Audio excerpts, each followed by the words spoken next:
Yo, what's up, everybody? We were Hi, popping on here Queen. to chit chat, pop, going over this brief here. Whatever you guys didn't hear over on Squishy's and Heidi's, we'll go over here, whatever, for a little bit. I know there's two separate groups of people too, so it helps. Anybody that's missed it over there can catch it over here. Anybody that misses it over here can catch it over there.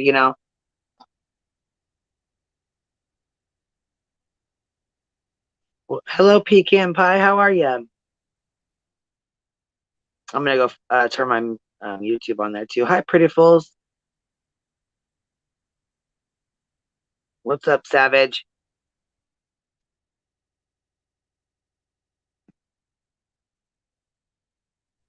What's up, Savage? We're gonna go over some stuff over here. Hey, Prettifuls. She said, "Hey, I missed out on most of the last live." Yeah, see, we're gonna go over some stuff over here too, and it'll be. I mean, I'm sure it'll probably be the same as what the girls did, but different or whatever. I don't know. We may not go over the same stuff. I don't know. I don't know. You know what I mean?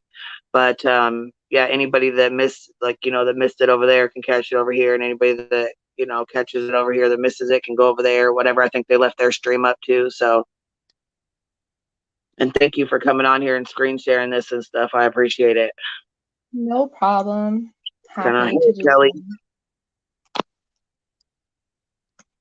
I'll let a few people come in. She said, I'm just doing that. Was bummed I missed Squishy. You missed Squishies.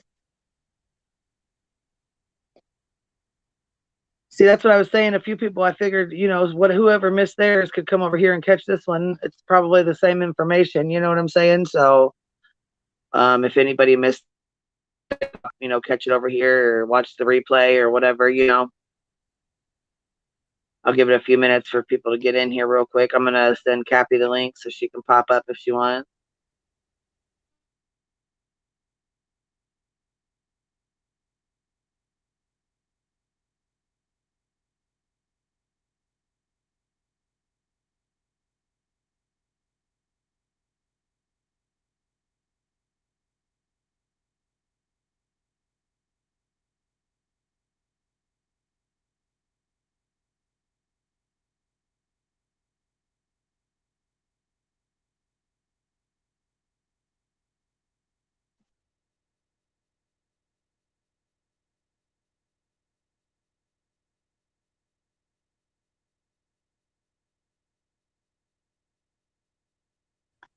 Hey, Cap, what's up, baby?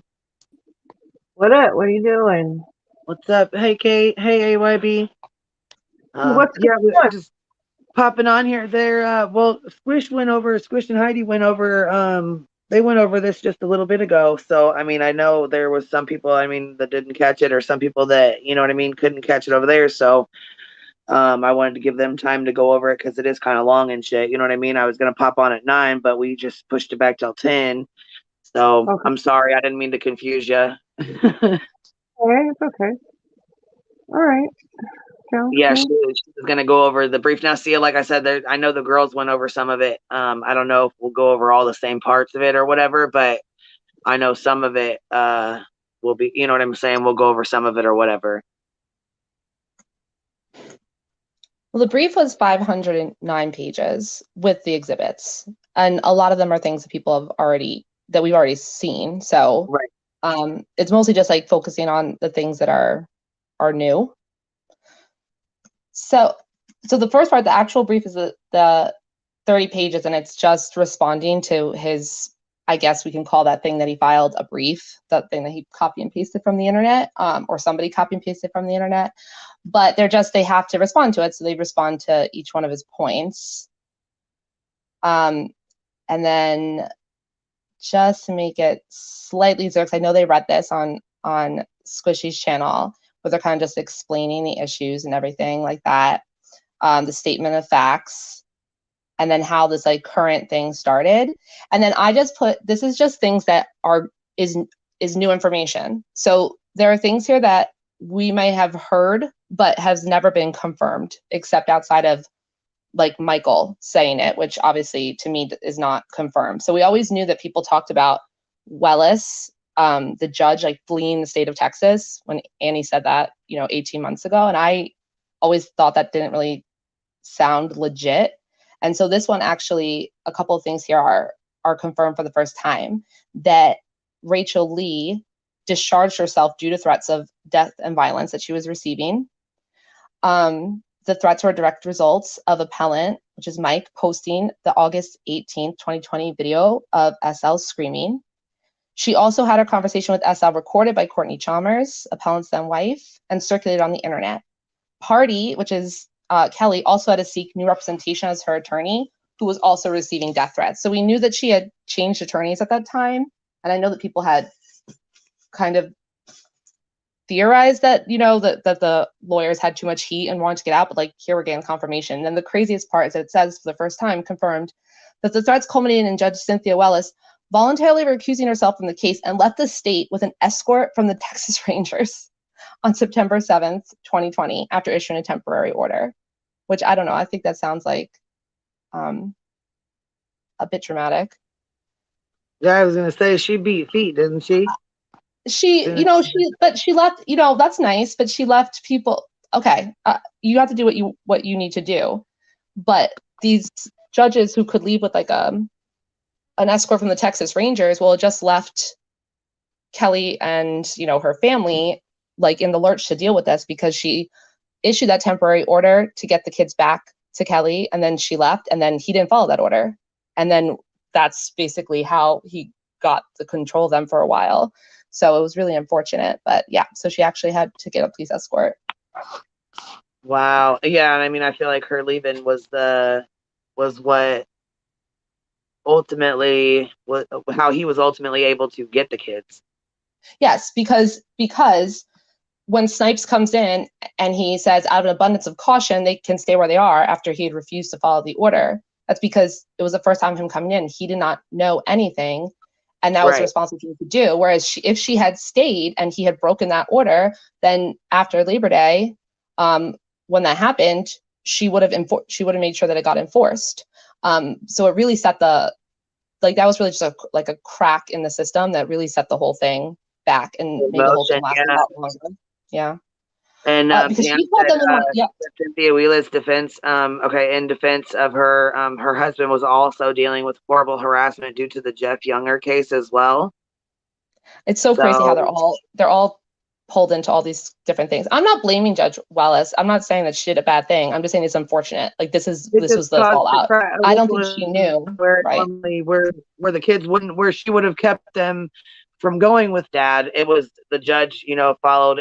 The judge did what he was supposed to do when he took over the case, not knowing the details. You know what I'm saying? Going, out of the out of the caution of the children, best interest of the child, or being cautious or whatever, Whereas if she was there, she wouldn't have done that.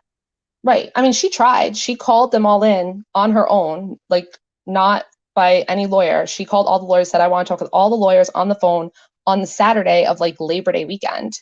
And she said she issued the temporary order saying the boys were coming back to Kelly, and that she couldn't send SL back to Kelly because of the stupid police investigation, but basically setting it up for that to get resolved and for the kids to all go back to her. And then she does this on a Saturday, and then she leaves. So she tried to do something right before, but you can't control people who are going to do crazy things. Right. So then right after that, I think that the case got sealed right at the end of September, beginning of October. So everything after that, from like October to when he released his stupid mandamus, which had a bunch of transcripts, we don't know anything except what he's told us, or we've kind of like cobbled together. So the other thing it says that I guess they had, he took her to the emergency room again, was saying that she had really bad stomach pain in November. And so that's when her mom filed a motion to, amend these temporary orders and to get the kids back. So the kids weren't in school. The kids were not getting medical care. And then she also wanted SL to go to therapy, and he hadn't done anything. But I guess obviously her motion didn't go through or something. And it also says that he violated the October 2nd order to refrain from posting, because that's when they leaked that they were trying to put SL in an insane asylum, which, by the way, that was his lawyers who helped him do that. on a live. And then we know that the boys went back to her through an agreed thing, and where he said he was forced to do it or whatever. And but now we're kind of seeing actually what happened. So basically, it looks like she filed a motion for a temporary restraining order to keep the boys away from him on December. So this is right before he does that bonfire live with Annie, that horrible thing. And it says expressing, yeah. Yeah, I still have that clip. Remember the clip that I sent you? I think I sent it to you. I still have, I deleted a lot of stuff, but I still have that clip. I know, I deleted a lot of things too, but she had deleted that within, I think it was up for 12 hours or something. Yeah. And that was really. I still got that whole thing. I do. Uh-huh. The whole live, yeah. It's fascinating because it was the first time that their dynamic really changed. He was being very snippy towards her, and she was giving him some attitude. It was very uncomfortable. You could see it starting to unravel at that point. And I remember all of us vibed that, and there wasn't confirmation till later, but you know what I mean? We could all kind of see it. And she would remember when she asked him, she said, as a mom, I have to ask you this. Yeah, she's gonna call her for Christmas. Yeah, and you could tell right there he got real shitty with her, and yeah, I remember that. But he paid for that. He paid for that a month, a couple weeks later, when she went on, when the whole Courtney trailer thing happened, and he went on. She got him on panel, and she was the meanest I've ever seen anybody be to him. It was hilarious. But he really paid for that because he doesn't treat people nicely, and he had always been, treating her a certain way. And then as soon as she stepped out of line, which was not even really out of line, he got mad. But obviously he had been losing in court. He was really losing a lot here because he had to agree to these temporary orders because she had filed the restraining order. And I think they could tell from what was going on with all the investigation, the amicus looking into it. The only part that bothered me about that, though, was that I enjoyed her going off on him and stuff like that. The only part that bothered me about that was that it took him cheating on Courtney for her to out him. And then she admits that he wanted to pull a scam on Kay and say this and that, and was just being shady overall, and that she didn't want to, support him because he was being shady, but she just kind of fucking, and all along, her and Will both said, if we ever feel like he's shady, we would call him out. You didn't do it until he cheated on his wife. You didn't give a fuck, and you knew he was shady since fucking November, and you didn't call him out till January. So, that part bugged me. But other than that, I don't even think it was until he cheated on Courtney. I think it was until he crossed her.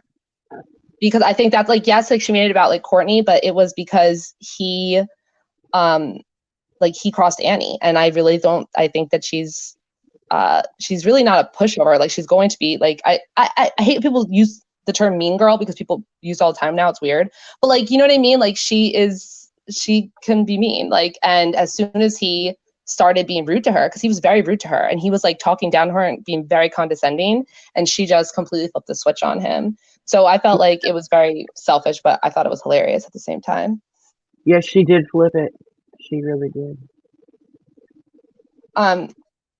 So, but then what happened then is that's when his whole life somehow gets more of a train wreck than it already is, and his whole life kind of explodes. So basically, she gets possession of the two boys, and it was weird. They scheduled visitation on certain weekends with the boys, but it was a temporary thing. So they literally only scheduled the weekends out until April. They had them listed. And I guess at April they were going to reassess it, but he never tried to see or talk to them again. Did you see what Pecan Pie said? Yeah, she said in that live though, AE, which Annie or whatever admits she was questioning some things back in November. Yeah, and she'd been questioning things for a while. Remember how many times remember when she was really hardcore in the beginning? And then it was after the Angels phone call came out, where the one where he talked about Angels and he calls her a whore and everything.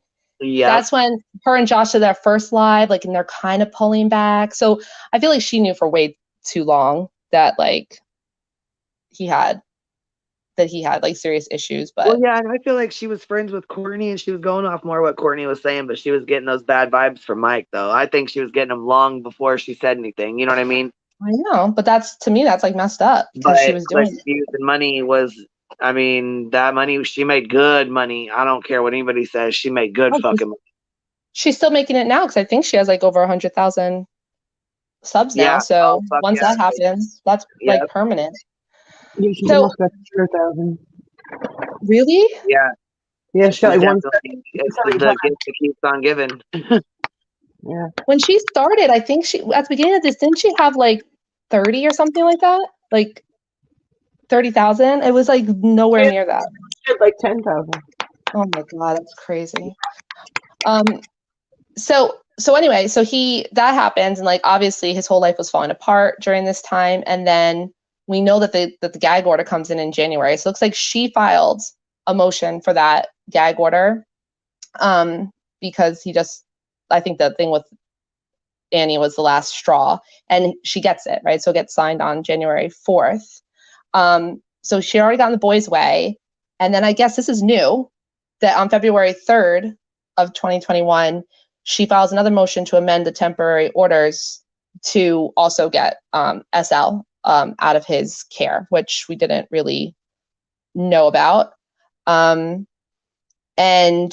what happened is, I guess that didn't happen, but he gets put on supervised visitation with the boys. So he's only getting like supervised Zoom calls with them, but from February. And then that's why come April, he just stopped seeing them completely. So he was like really getting his rights chipped. He must have known this was all coming, right? Because he's getting put on supervised visitation in February, which is like half a year before he takes off with her or whatever. And that she had still not attended any counseling. If you remember, she was ordered to see a psychologist in December that would say for sure, would make a determination if this was legit or if this was alienation. And he was supposed to do that like right away. And you're going to see he never got it done. He puts it off like constantly all the way until like the date of the trial, and then just leaves. And then I remember he recused himself, but what I didn't realize is that he did this again. You know how like he would always have like COVID like the night before like a hearing or something like that? He filed that whole recusal thing literally like the night before he had to go into court and show up with her. Like that was the reason why he did it right then. And then he showed up and he was like, we're not supposed to be having that. We can't have this because I gave a motion to recuse. And they're like, no, we're still going to have this. Like he was just completely trying to avoid court and just not have to do what he was told to do again. Hey, excuse me, Al. Hey. You on here? Okay, I just wanted to make sure I got you up here. Yep. It's been forever since I've been on a panel, so I'm a little rusty. Me too. Well, that's okay. You're hidden back here behind the screen with us, so she's just going over I don't know, can you see the paper where she's going over it? Yes. Yeah. Okay. Yeah. So, and all this stuff we know. This is something that we didn't know. I know they talked about this on the other one. This is new. I was so hoping there was going to be transcripts from the trial or transcripts from August here, but there weren't. But what they do say here is that at the final trial, when they terminate his rights, it said appellant's parents, so Jeannie and John, testified at the hearing. They admitted to helping Mike take her and run. You know what I was hoping? I was hoping that they would use this opportunity to put his deposition out there somehow in the exhibits. I know, right? Like technically it has to do with something, but like I was so upset that they had because it's all the transcripts that we've seen and they're still really interesting.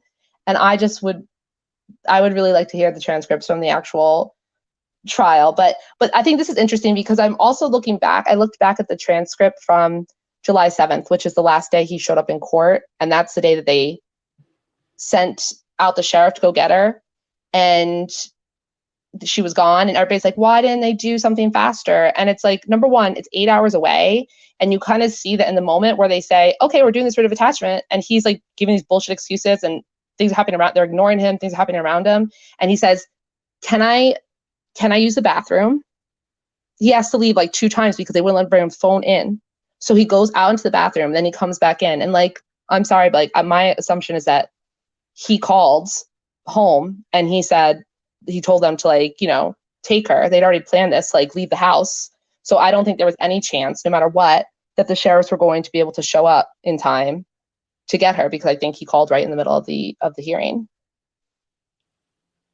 This was the one in July? July. Yeah, he literally says, like, can I go to the bathroom? They're like, now? He's like, yeah.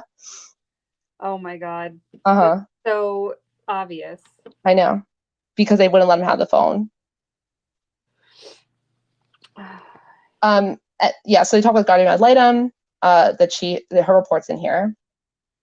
So that's just the basic thing. And then the arguments are so stupid, because anybody who thought that any of his arguments were ever legally legit, they weren't. They were just like him making up stuff that he thought was unfair, and then Googling like a law and then saying that this is now a fact. Like, this is a waste of Kelly's money, honestly, to like pay David to even explain that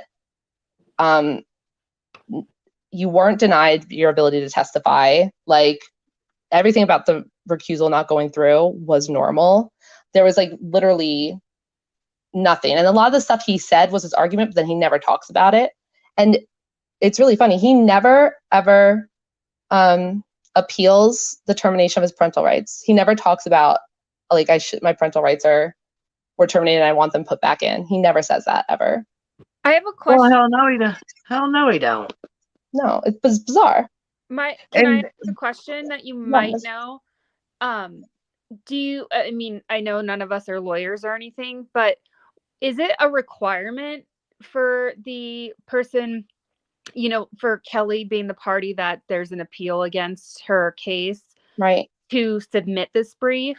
Or is it just more like, let's like nail you know, put the last nail in the coffin sort of thing that David submitted this? Does that make sense? I don't think it's required, as in the fact that it's not like if you get sued, like if it's a suit and you could default, right? It's still going to be judged on the merits of the appeal, if that makes sense. Uh-huh. But I think it'd be pretty, like, I think it's pretty standard to reply and not to leave that kind of undone. I was kind of hoping that the state would reply to, or that Stephanie Martin would reply, put a reply in, because I think that would be interesting. Right. But like, I don't know. I definitely don't think it's required, because not like she's just a party of interest, you know? But I don't think that you would ever leave it, even though it's ridiculous, even though she Like could have filed a post-it and it's still not going through. Right. That brief was so embarrassing that he filed. But I guess if you've like spent all this time and money and effort to win this case, you don't want to leave any stone unturned. Right. Like, you wouldn't do that, right? You don't want to be sitting there, like, so it's just, yeah, I think it's like the normal thing to do, but I don't know if it's required. And then they talk about the fact that, like, he said that they literally had like 4 reasons why his parental rights were terminated. So that was also ridiculous. And it's going down here. I marked stuff. Okay. And then the conclusion is pretty good, because I think it basically sums it up.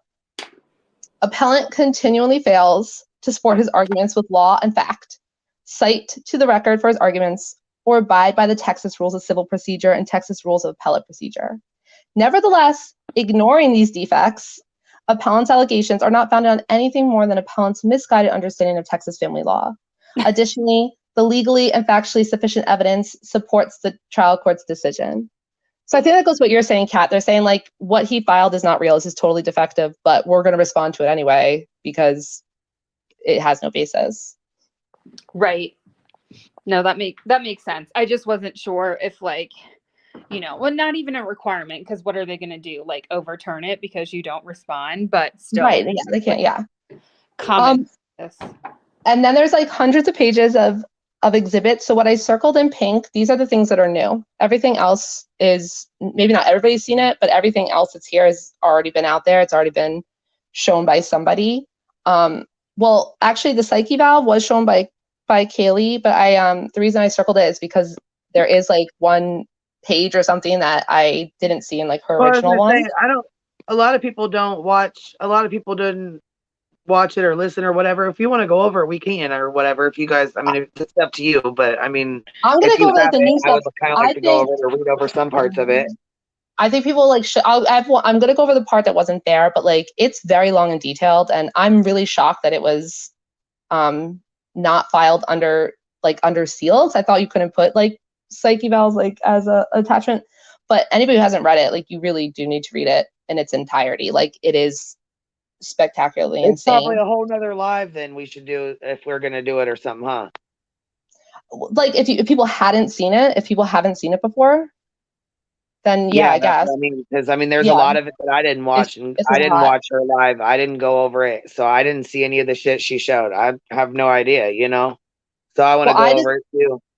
I put in, this is the only part I added from it, because I tried to only put new stuff, and this is the part that I did not see in her original live, and it's about the interview with John, because the psychologist does like what he calls collateral interviews, where he like interviews people that they say know them, right? And he'll call them up and like ask them questions. So I thought that this was like really disturbing, because it sounds like John is basically exactly like Michael. Oh like, yeah, exactly. wait. I know you haven't read it yet, but I read this part. You read it. I read this. I read it. Oh yeah, but when he calls him a giant teddy bear. A gentle giant. A gentle giant, sorry. You gotta be kidding me. But this one I thought this was very interesting. He said that, because it sounds exactly like Michael, right? He described Mr. Long as an individual who values honesty and as loving and caring. He said Mr. Long is spiritual and believes in a higher power. He indicated Mr. Long had difficulty in the corporate environment because of the backstabbing that occurs in those settings. So I just feel like that's really enabling like your adult son, by saying that the reason you can't keep a job in an office is because people are backstabbing you. He's always the victim. It's never his fault. Right. He said Mr. Young was the youngest of a child of 3, expressed that he and Jeannie had been married, and this consistency likely helped Mr. Long grow in a healthy manner. He said Mr. Long responded to logic when he was a child, did not require spanking. He tended to learn from others' mistakes, was not an instigator of trouble, and championed honesty in school. So he didn't even make mistakes and learn from them. He learned just by watching other people be less than perfect. He excelled academically and desired to be a police officer. Therefore, he learned a second language and was an exchange student in Guatemala. Mr. Long was president of a student body during his freshman year in college, and he ultimately graduated at the top of his class from Georgetown, which I do not believe whatsoever that he graduated at the top of his class. He said, John said Mr. Long loves his children. He described him as a little more free-flowing and not a strict disciplinarian. However, he uses the applied logic he grew up with and tries to teach the children right from wrong. He expresses that the daughter currently lives with them, and Mr. Long is active in her life, assisting her with schoolwork and establishing structure with chores. He said Mr. Long and his daughter have a very tight bond. She's attached to him. They have a good relationship and talk at length at times. John says Mr. Long's relationship with the boys is different because of the distance between the homes. They spend 8 hours traveling on Friday and 8 hours traveling on Sunday when they spend the weekends with him. John expressed a belief that the boys shared a close relationship with their dad during the summer, but they have grown distant, right? Again, it's the children's fault. Nonetheless, he said Mr. Long's attentive to the children and their needs when at the home. Such a piece of shit. I know. It sounds exactly like them. Wait till you hear him start talking about Kelly. Like, it's so toxic. John denied having any concerns regarding Mr. Long's parenting. He reported being concerned about Mr. Long's significant stress due to the current situation and the corruption in the Frisco PD and judicial system. Additionally, he said these issues impacted Mr. Long's marriage with Courtney. She left the marriage with their child. John said this part makes me laugh. John said he watched a portion of Mr. Long's interview with The Glare, but has not consistently viewed his social media activity. That part made me laugh. I know, like The Glare. And he said he only watched one part of it, but it's so funny to think this doctor is like, the Glare, you said? Okay. Yeah, and wasn't The Glare in contact with John quite a bit? That was in the summer. This is before the summer, but still, like, he was watching he's acting like he didn't see the social media activity. Like, that's insane. Right. Like, we know they were there. Everybody was watching it. Yeah. I thought this was weird. He said Mr. Long's alcohol consumption was an issue previously, but he has never seen him intoxicated, which I didn't know that anybody could have an issue with alcohol if you've never seen them intoxicated, but okay. Right. He said Mr. Long's alcohol use has changed. He will occasionally have a beer with friends. He reported Mr. Long was diagnosed with trigeminal myalgia, a condition that causes severe headaches. He described medications used for epilepsy but had side effects, and consequently, he discovered that small doses of cannabis relieved the symptoms without those side effects. He expressed Mr. Long did not abuse the substance to get high, only to manage the pain. However, he's abstained from it for the court matter. Oh, here's the part. John said Mr. Long has experienced some depression when going through his divorce and separations. He said Mr. Long rarely gets angry, but when he did with Ms. Long, it was because she spurred him on. Couldn't you, at least if you're talking to a psychologist, at least try to pretend that you're not going to say things like, if he ever got angry, it was her fault? Even if you believe that, like, couldn't you control yourself to not say it? Right. John described Mr. Long as a gentle giant. He said Mr. Long could work on obtaining a stable job. He's currently self-employed, has a lot of talent, and a degree from Georgetown. This part I really, really, really made me want to, like, not like somebody. John said he's not interacted much with Ms. Long in several years and noted he last saw her in exchange of the children in Waco. He said Ms. Long would not look at him or speak to him. He said she likes abusive relationships and high risk. He said she seems to have some kind of sexual drive going on. He sounds like I don't know what that means, and I don't know why you would think it's very disturbing. And she changes personalities in the middle of interviews or in situations. He said he observed this change on police body cam video from a 911 call. He reported Ms. Long lies blatantly and consistently, therefore he does not trust her. He said Ms. Long can present herself very well and knows what to say, however, behind the scenes is very different. He said during the brief exchanges, she presents as a very loving mom and cuddling the children. However, she will only do these things if someone is watching. Doesn't this feel like he's talking about Michael? No, I feel like he's talking as Michael. Like, yeah. I feel like he's the same person. Well, yeah, but also just the things he's describing are exactly how Michael acts. But it's just so disturbing. Like, what, you should not be thinking about that. You should not be talking like that about your grandkid's mom. And you said that you've never seen her and you only saw her briefly at the exchange, but you know that she stops cuddling her children when you're not looking.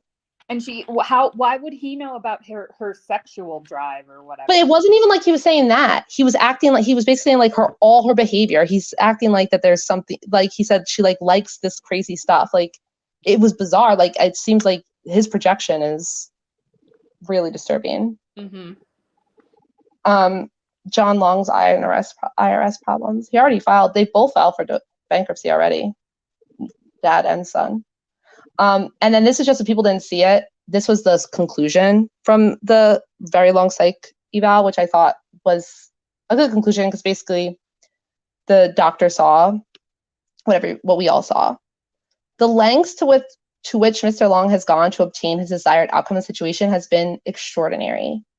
He's enlisted the assistance of many individuals and has gone to dramatic lengths to discredit those who do not align with his thoughts about events. Mr. Long also denies responsibility for those actions or responsibility for the actions of others associated with various websites and postings on the various websites. Actions exhibited by Mr. Long in this situation appear to exploit the concern expressed by others. They also seem to be resulting in extremely destructive and painful emotional experiences for, and likely everyone in the family. His actions appear consistent with a narcissistic personality disorder and a possible thought disorder. The results of the psychological evaluation of Mr. Long in 2017 reveal similar results. However, his presentation appears to have escalated since that time. Mr. Long must engage in a course of counseling. He must learn to accept personal responsibility for his action and address his own faults and contributions to the struggles with his daughter, Ms. Long. He also must be more effective in managing his own emotions and his resulting behaviors, so they impact his daughter and his family less severely than is evident currently. It's like every single thing that we were saying, that he was like preying on the emotions of other people. He was exploiting their concern. Like, he saw all of that. And this guy did a lot. Like, he looked at tons and tons and tons of documents. Like, he talked to a lot of people, besides just, testing and interviewing Mike as well. Why do you think that Jeannie didn't respond? I don't know. Is that interesting? Yeah. Because he puts these people down. Like, he's the one who puts the people down to contact. And it said, it's not up here, but it says he said they attempted several times to talk to her. I wonder if it was like around that time where, and again, these are all like rumors, but there was the rumors that she had wasn't happy with him and had, tried to get custody of the kids. You know, you remember this whole thing? Oh yeah. If that did happen, it would have been around this time. So it's possible that like that's it, or it's possible they're just out there on the compound and don't have cell service. I don't know. Maybe they thought that if they just had one of them speak for the whole situation, If they wouldn't tell different stories. Yeah, them all giving, just like talking out of their ass. Like, I mean, could you imagine being married to this guy? Like the way he's like, I feel like he talks exactly like Michael. Oh, for but sure. Yeah. So that's and then the only things that are, I'm trying to think of, these are the only things that are in the exhibits that are new. There's something that I want to see here. Let me see where it is. Okay, so in December of 2020, that's when she puts in like that emergency restraining order to get the boys back, right? And he ends up doing the mediated, they agree to something, right? Because he kind of knew he was going to lose or whatever. And this is when he was doing all that fake stuff about her going into a mental institution. So this is her request for that restraining order, which was in December. And she requested that he be restrained and enjoined from having possession or visitation of the children, JL and LL. And then it's for the following reasons, which I black out all of it because obviously it's all that stuff with Phoenix and everything. So it's just really inappropriate. But also saying that the boys had reported that they had been left unattended and unsupervised for long periods of time, endangering them, leading to an event where they got into a fight. They were absent at the time. They failed to supervise or ensure their safety. Their father is regularly spanking them if they protest their innocence, the alleged crime they've committed. He increases the physical punishment. They become afraid of being physically punished by their father. We believe that they feel unsafe to be in his care. And so this is why she goes in and asks for, and obviously he knew that he was kind of screwed because he caves to her and he gives them and he does this whole thing. And so what she wanted was that she wanted the TRO or whatever. And then she attaches to this her affidavit, which I also blacked out a lot of, but it's interesting. These are things that we all heard about at the time, but like, and we had an idea of what was going on, but not knowing for sure. Queen, I think you're gonna like this one.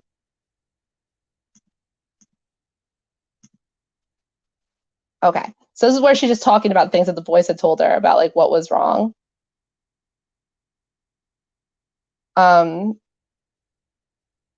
can't even read this part though, because like I can't. I'm like too skeeved out. Somebody else is gonna have to do it for me.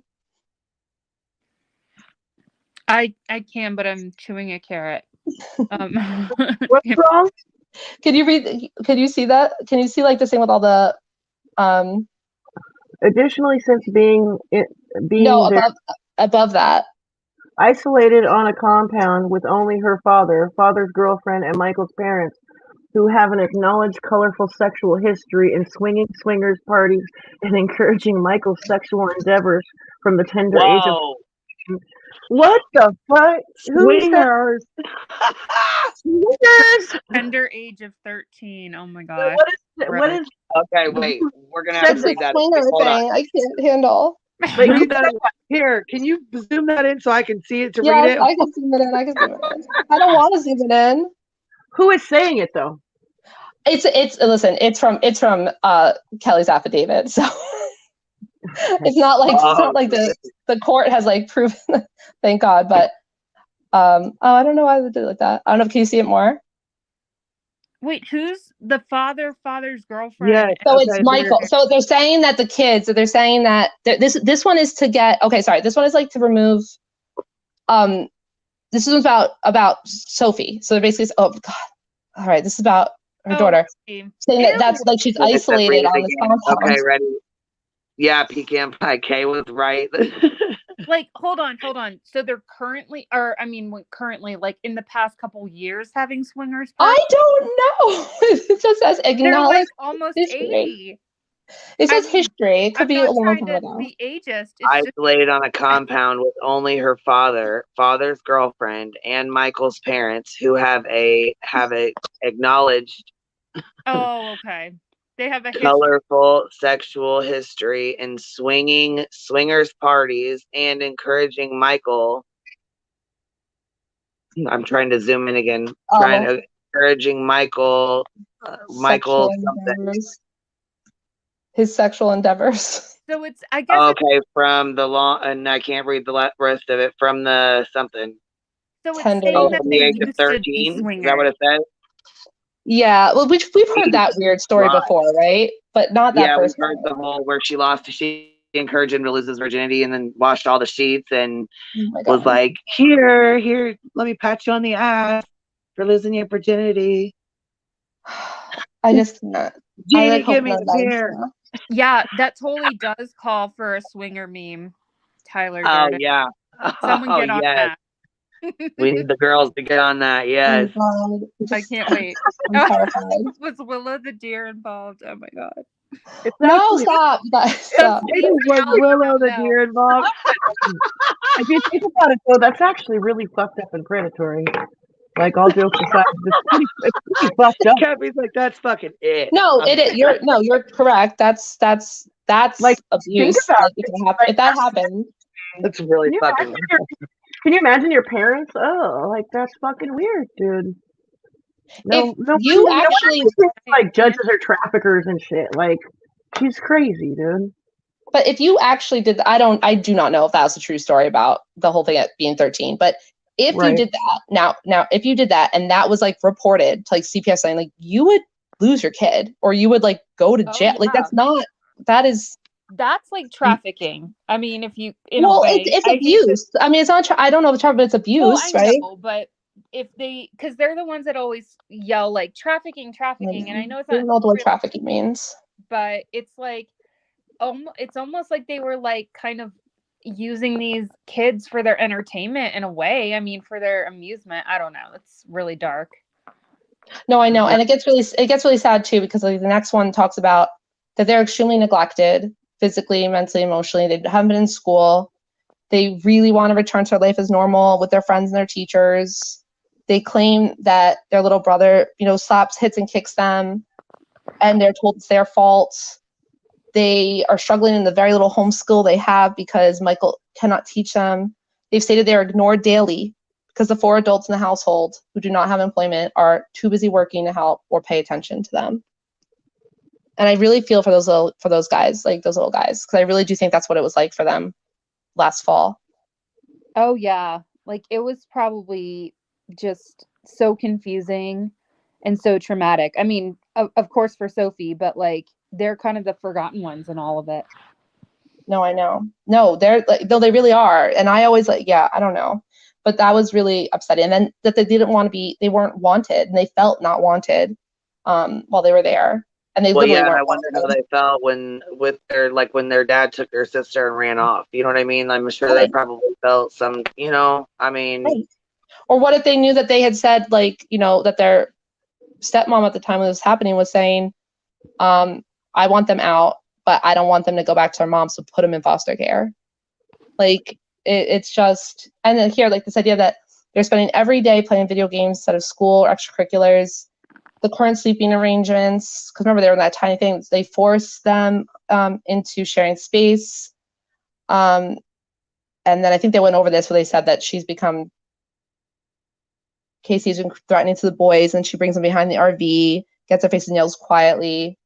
She, tells them that she was going to bring them to the police, put them in handcuffs, right? And like made him cry. It's just really, really, really sad. And there's like obviously way more disturbing stuff in there too, but I can't deal with his sick mind. So, and then I mean, no parents are perfect. Don't get me wrong. You know what I'm saying? But Jesus Lord, he's got some serious issues. Because he can't care about them more than himself, right? So that's all a parent needs to do is like slightly care about their kids more than themselves, most of the time at least. And then this is when the big gag order went in January, right? When things like he really actually stopped talking for like a long time. And so they put it in, they're talking about the history of it and that October, there was an agreed court order which prohibited the parties from posting any photos or audio of the children, and saying, he's failed to follow this injunction, which is true. Remember when Truthy posted a picture, like brand new pictures of her on Twitter with like words describing her? It was very disturbing. That was right after that. Yeah. Which means he sent pictures of her to Truthy. Like, why would you do that? And then this idea is that, okay, so on December 11th, they had a telephonic hearing on his request for temporary restraining order. And at the conclusion of the hearing, Judge Snipes issued what appeared to be a blanket statement that he wanted the parties to cease talking about this case on social media or even publicly. Then he goes on with Annie, obviously. Since October 2nd, after December 11th, he's continued to engage in a pattern of providing often false and misleading information about this case, which has the continued potential and real effect of placing Kelly and her children in danger. For example, also on December 11th, shortly before the hearing occurred, an unidentified female individual threw eggs at Kelly's apartment door and yelled "child rapist" while Kelly was home alone. What the fuck? Yeah. That's a bunch of bullshit. Mm-hmm. It's probably somebody we know. It's probably somebody who's in that army group who lives down there in Texas. And this occurred despite the previous agreement with parties that her address and residence remain confidential. Remember, she moved. Yeah, There's no way anybody can know where she was. Kelly alleges that this provides proof that Michael and his team continue to spin their narrative on social media, and she'll continue to be placed in danger, and so will the boys. And then she just basically saying this is why she deserves the gag order. And well, yeah, and you know what though? I used to say at first I was like, you know what, don't say anything, like we got this, everybody's got this, you know what I mean? Lisa was around, like it was, and then I'm like, what the hell? Why is she not saying anything? And then I'm like, with your child, you would be wanting to scream from the rooftops, but then you see different parents that, like different parents of different situations, they get torn the fuck to hell, scraped over the coals, you know what I mean, from anything they say. So I almost think it was better that she didn't come out and say, you know what I'm saying, mixed statements and all that. I always felt like during the actual case, she was completely right to not say anything because it's inappropriate that it was ever public anyway. And also, if you look at all these parents that are like Mike, like there's other people like this who do this, who go and do this whole thing, they all end up not having their kids. So it never helps you in court, right? So and then as far as after she was kidnapped, I just think that there was stuff like happening behind the scenes, like with the investigation and with the lawyer, like that they were just taking a certain course of action. Like I think that if the course of action they wanted to go with was like, a missing child campaign, like I don't think anything would have held her back from it. I just don't think that, I'm assuming that there was information going on or like, communication with indirect communication with Mike that like just wasn't the way to go. And they ended up getting her back from really far away. So I don't know like what happened, but I think that was probably all under like good advice and legal advice and advice from the law enforcement, I think.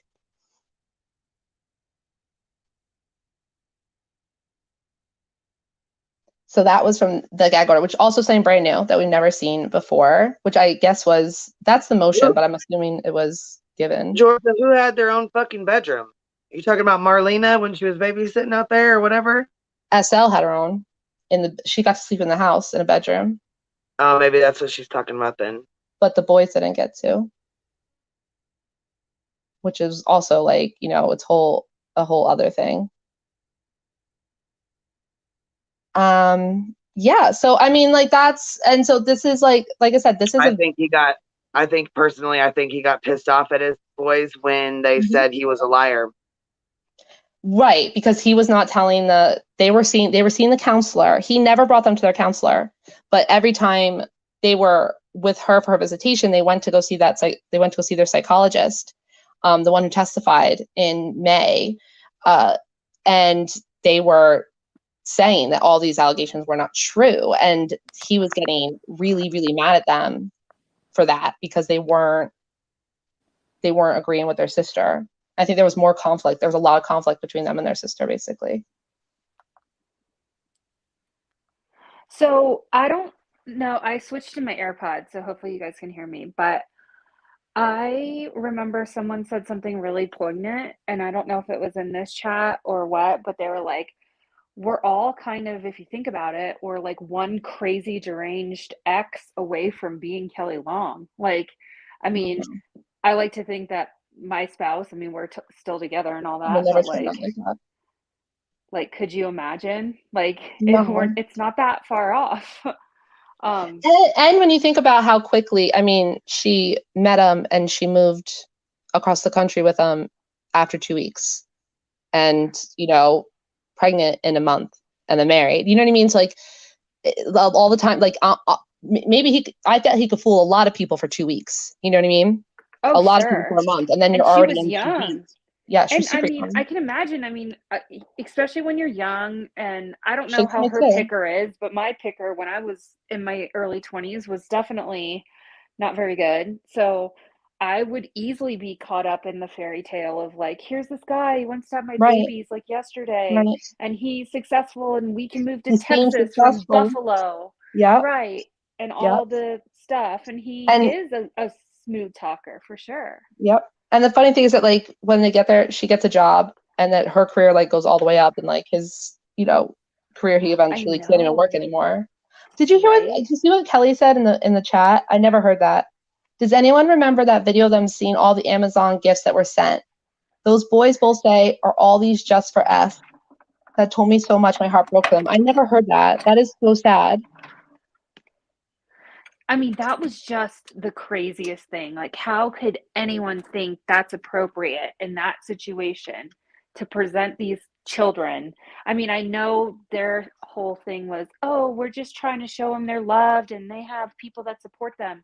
But don't they know that kids do not like have that sort of thinking? Like, it's just, it boggled my mind that anyone, like even these deranged longs, could think that was a good idea. But of course, in hindsight, it was a brilliant idea for what they wanted. It just obviously didn't work out in the end. And I still don't even like to think about that horrible thing that was leaked over the summer, which was the most disturbing thing I've ever seen somebody choose to leak, which was the actual text of her interview at Guadalupe today. But the thing that was in there was where she's talking about all the gifts and and all her fans, and I don't even want to like focus on her so much but the reason why I'm saying it is because that what that actually is that that's a very, very sick and twisted adult who like did something really inappropriate for her, that like it's just so psychologically, it's coercion, like it's literally like coercive control, like at all times. Like they said, she told how Sophie told the nurse examining her that she was going to meet Taylor Swift and go to Disney World. That's exactly what I'm talking about. And Pecan Pie, and now I remember it was Pecan Pie that said that statement about the like we're all one X away from this, and it's so true. Like it just really makes us so scary. So this should be like the end. This is obviously the end of Mike's legal thing with his custody, because they'll come out with an opinion, which will take a while now. It might take like a month or something. And the opinion will be fun to read, but like this is basically a done deal. Like we knew that he was not going to get his children back, right? So this is what's going here. And then the next thing is I just want to know what's going on with him. Like I really want to focus on him and like the punishment that he's going to get for his crimes, right? Like his family now no longer has to, like they have like a completely fresh slate. He's completely severed from their lives, and they never have to deal with him again.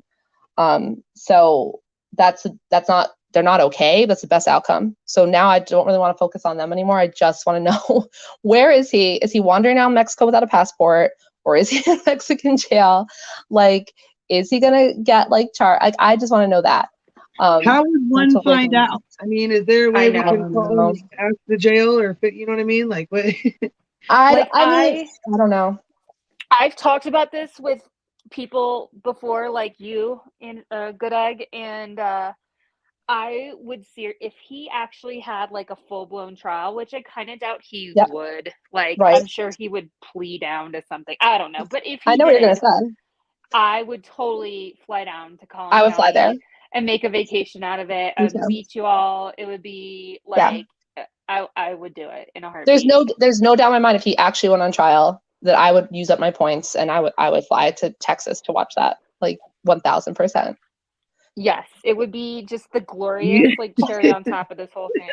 Wouldn't you? His criminal trial, like I 1000% would be there for his felony criminal trial. Absolutely. I want to know how we find out if he's in jail. How the hell do we find out? I don't know, because I know Georgia would. If Georgia's in chat, I know she would. And yeah, I was gonna say Georgia can find out any fucking thing. Where's she at? She was in here. So Queen, if he is still in Mexican, if he is still in custody in Mexico and they are extraditing him, the process is quite long, and even a quick, easy extradition, which is he might not be back until like 6 months after he was arrested. So the thing is, we have to wait, because it could still be, if he is just waiting to be extradited and he's going to be brought up on these charges, it's not happening right now, and it might not happen next month. It might take to like the spring or like the summer. Gabby, I'm jealous. She said, I'm a party girl. I'm jealous as hell right now. We have like freezing rain and like 8 inches of snow. It was so nice today, but it's going to get cold again.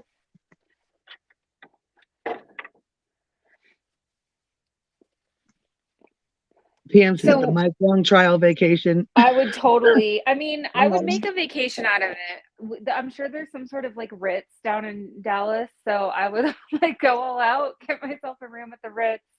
Right, okay, Dallas. Like, is there? I don't know. I've never like. There's plenty to go do to Dallas. Okay, all right. Yeah,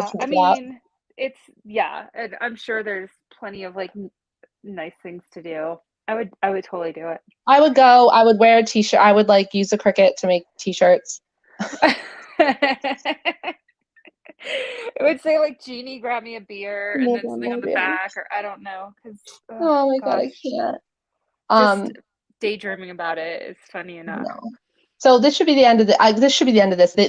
He's obviously not gonna, bring it to the Supreme Court or anything, but they'll issue the opinion, and I hope the opinion is like, I always like anything where they kind of make fun of them and bring them down a few pegs, like most of the other orders. So I'll be interested to see the opinion, but that's about it. I mean, I don't know what delusional people were acting like this appeal was ever like legally legit, but if anyone's still in the Army, I know a couple people have socks in there, but most of us have been they're hopeless. Blocked. I didn't even know they knew like my sock account, but they did. And yeah, no hope for me in the Army, but I think there's only just a few last people standing, and we all know their names. Yeah, the people who are like in the Army who aren't like 2 people, I don't think they follow this at all. Like, I don't think they know when the appeal was filed, like when the brief was due. I don't think they follow it. Like, I would be so pissed if I was, someone other than the really crazy people, like seeing all this objectively and what he's done. Like, I gave $50 or whatever so he could go like gamble it away or spend it on, whatever stupid ass I feel cowboy belt buckle or, Oh, at the Cowboy. Oh yeah, because Courtney spent it all at a Cowboy store. Okay. I would just be so pissed. Like, maybe some people just like maybe I'm just like cheap, but I would just be so mad that like I could have bought myself a nice belt buckle, but he had to get but you know what? I think honestly, let's be real. Like, even though there was 300,000 people in his group at the beginning, very quickly there was like 50 of us. You know what I mean? And over there's probably like those people who like joined it back in August. They probably joined a million things, and maybe they gave money. I don't know, but they probably like never thought about it ever again, and like don't even know they're still in the group. And they certainly don't follow it or anything, except for us lost souls that do. But there's definitely people like someone with the initials CK, but not RC, not critical K, but rhymes with Marin, who is just like jumping on to other campaigns. Like, they just never learn. Yeah, she's like actually, like she's actually a lot like she's lost in the sauce, man. She's like extremely lost in the sauce. Right. There's so much more of this. But she is like, yeah, you're right. She's like doing all these, because he's not the only one. There's so many just like him who do the same thing. They say the same stuff and they have the same outcome. it just wasn't, and they're on the internet and you could see them, but it wasn't as big for a second as it is, and now it's just so ridiculous. But I was that person who, when people said in the beginning, he's going to kidnap her, I'd be like, calm down, that's not going to happen, right? When people said he should be in jail, I'm like, that'd be nice, but he's not going to jail, right? Like, I never, ever, ever thought it would escalate to this point. So the fact that he has sat in prison or jail for any amount of time, which he already has, is already like, you know, a good outcome for me. So anything else is just like a cherry on top. Well, especially a foreign prison or jail. And even if God. it's not an actual jail, it still is not like... He had to go to actual jail at some point because he was arrested by, you know, Right. by their police.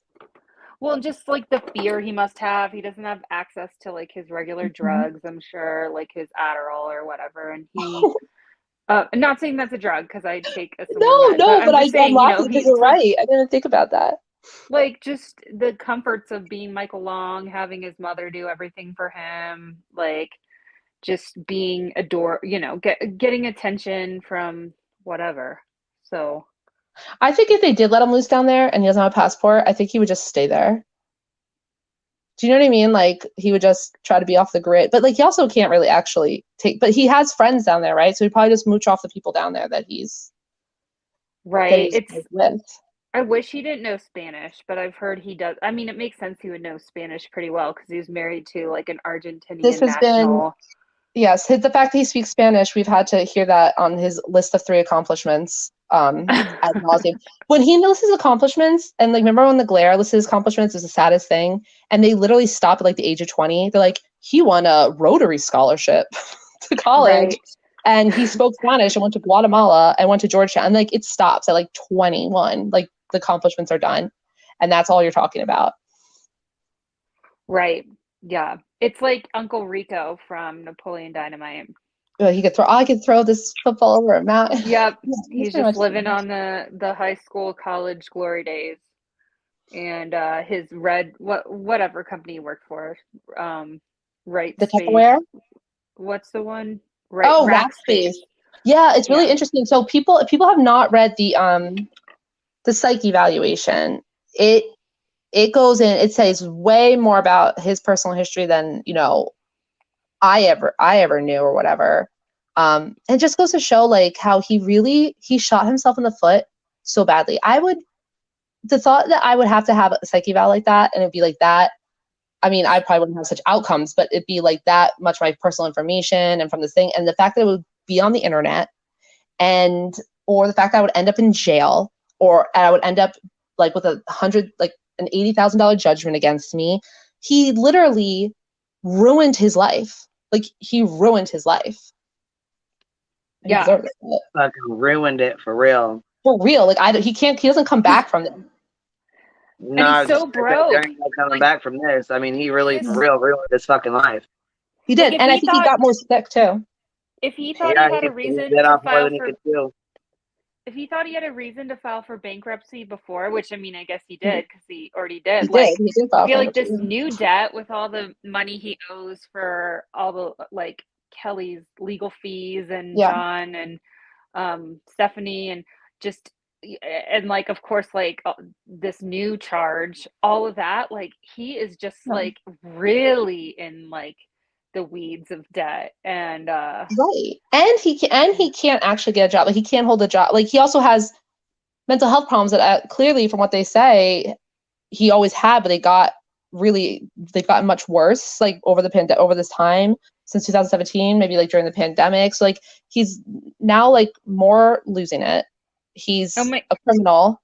Did you guys see what Pecan Pie said? The man that founded Rackspace is going through a very nasty and very public divorce right now. People, it's not worth it. I wonder if we could find that on CPS or not CPS. Yeah, YouTube. YouTube courts. If it's in Texas for some reason. Probably. Oh yeah, a lot of people. Just in case anyone's interested, because I'm one that watches all those cases. The other day we were watching a family court that, you know, because of the pandemic and a lot of the courts aren't open, they have their hearings on YouTube. And the other day I was watching one. And this lady was insane. She was like holding up all these signs, and because they kept muting her, she was just like going crazy. And then I was sent this it to you. I was watching it. Yeah, and you were like, I recognize that guy. That guy looks so the man in familiar. the divorce or the custody battle. And Yeah. then you're like, it's Alex Jones. That's It was totally Alex Jones. We were watching a random stream with like 5 people watching, and it was Alex Jones in an insane like hearing for his crazy divorce from his crazy wife. And Mike's best more friend. of them. Yeah, Mike's hero, Alex Jones, is not free from drama. But Alex Jones was the one who sat there and let his lawyer talk. Alex Jones' ex-wife was the one who was pro se and was muted by the judge and is holding up signs to like say her message.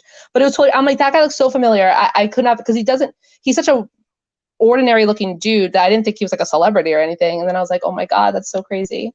Yeah, so you can watch their divorce. That's on a lot actually. It's not their divorce. They've been divorced a long time. It's like a custody battle, right? Yeah. Sorry, can you hear me? His wife. Yeah. His wife has a very active Twitter. So. Yeah, but Queen, I think that's basically like, I mean, that's all the new stuff from it. There's a lot of stuff in it. Like there's a lot of stuff that if people haven't been following, it has all the transcripts from the 20th, the 2 May ones and the July transcripts and the August 2020 transcript from court. So it does have like a lot of information in it, but I just pulled out the things that were new because you can't really go over 500 pages of information. I'm going to get the link and try to post it. So if anybody wants to read it, they can, if that's all right. I mean, it's fine. It's online. So I can show you where it is online. Definitely. Yeah, yeah, I'm sure if you want to send me the link, I'll post it in the comments. You know what I mean? So that way it's anybody, or I can post it in the description too if somebody wants to go read it themselves or whatever. That's fine. We might have to do it later because it's more of the thing it's online. But you have to like search it and download it instead of like a straight link. So we'll figure it out. Yeah, we can connect it later tomorrow or something. You know what I mean? Just so if somebody wants to have it, they, you know what I mean, or whatever. If they want to go over the whole thing, they can. I don't know. Yeah, I still need to like read more of it because the psyche eval is super interesting. No, Pecan Pie. He wasn't. I'm so sorry. I'm so sorry. Fine. No worries. He said, no, because Pecan Pie says, I can't believe they let Alex Jones on court TV, but it's not court TV. It's like just the streams of like courts, like the public live streams that they have to put out on YouTube. Like it's the Zooms basically. It's basically out of an Austin family court. Travis County.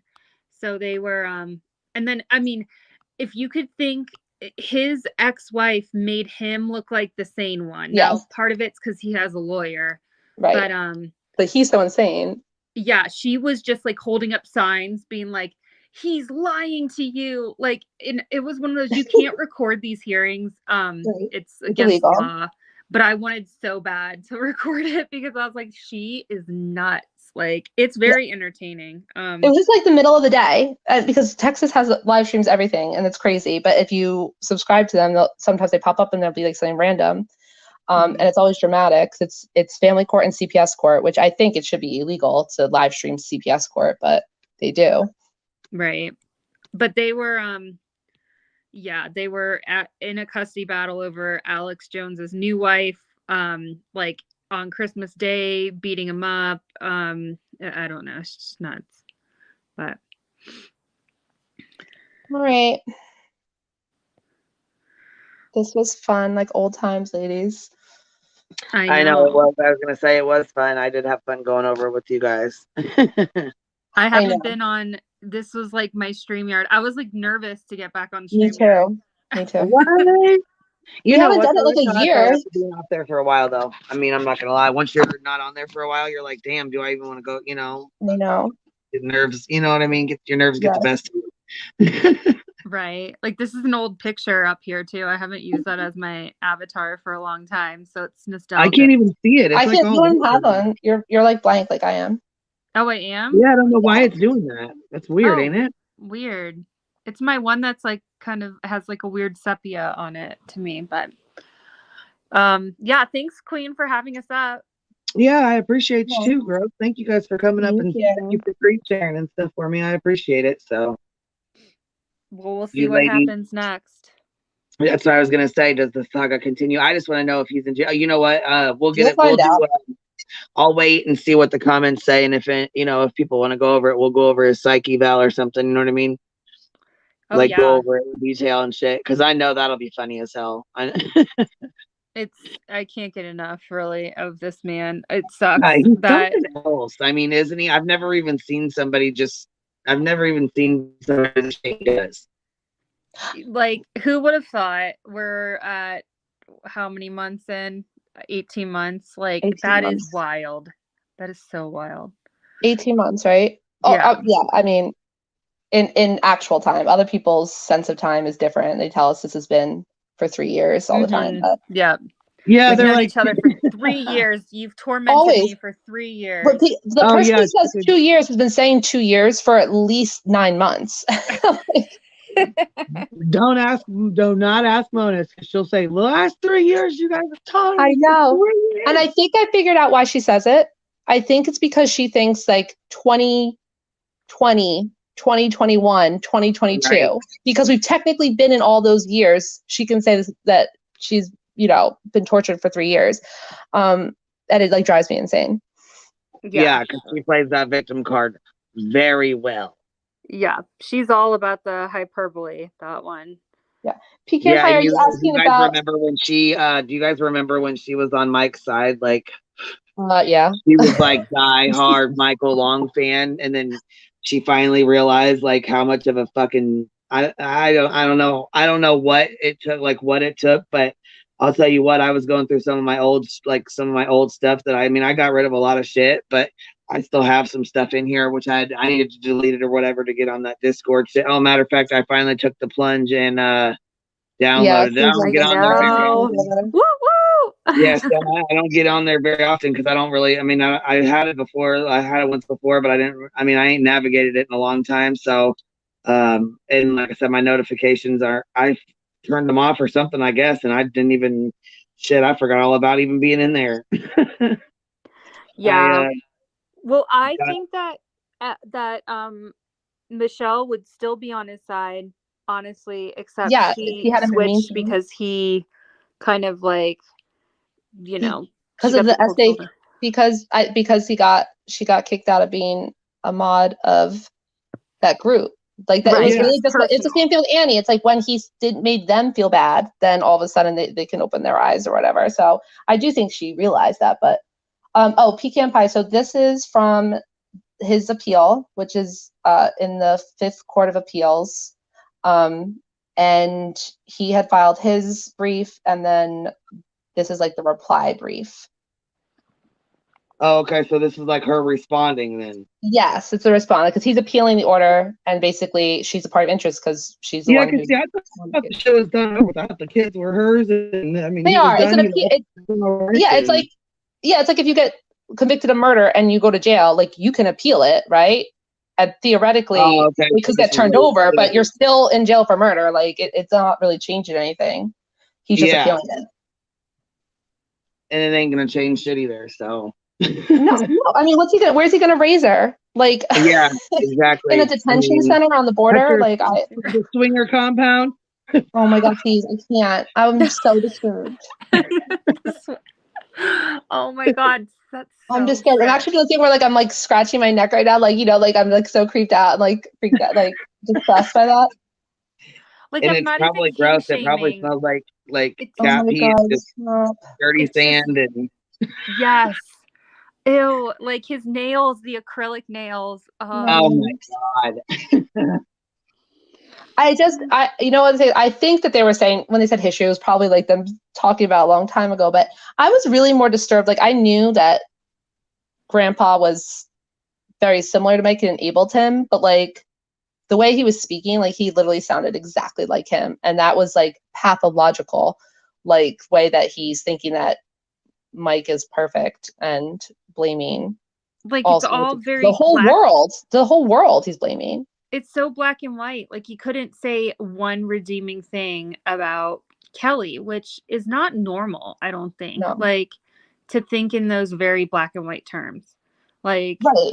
To say that when she's hugging and cuddling her children, that's not real, and that she stops, right? Like, he's literally saying she's evil. And he was saying just really gross and weird things about her. Like, I thought he sounded a little like, I don't know. Like, just a little creepy. Like, Well, it was the creepy. weird shit he was saying, like, I mean, even the stuff, and I hate to even say this, but the stuff that he said about the boys when that lie came out, you know?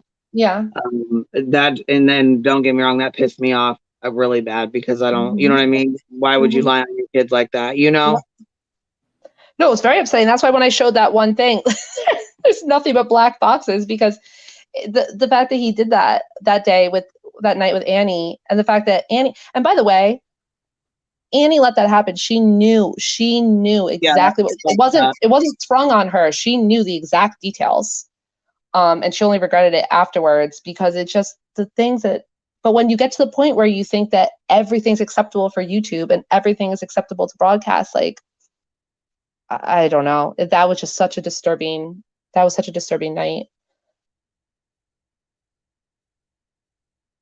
With the stupid bonfire, which was illegal. But remember people found out it was like illegal? There was like a ban on bonfires at the time in the county, and he was still running his, like, he didn't give two shits.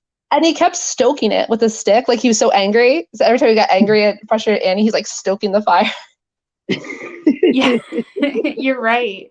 It was like too much, and he was like all alone, like no. Because I guess at this point, Casey might have been gone or on her way out, because that was close to Christmas. That was 2 weeks before Christmas, I think, or a week before Christmas. I could not get enough. Maybe at some point, I know we already replayed the live that. Oh my God, that was a great live. Bill and Annie live, but when he came on and he was like so mad, and he was like, Annie, listen to me, Annie, stop talking.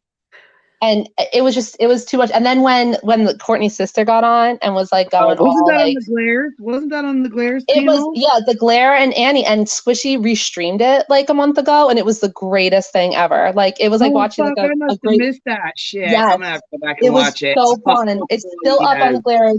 She gets up there, the sister goes like full Maury Povich, like she's like, and they're like, and now here's Ashley, and she's like, Michael, blah blah blah.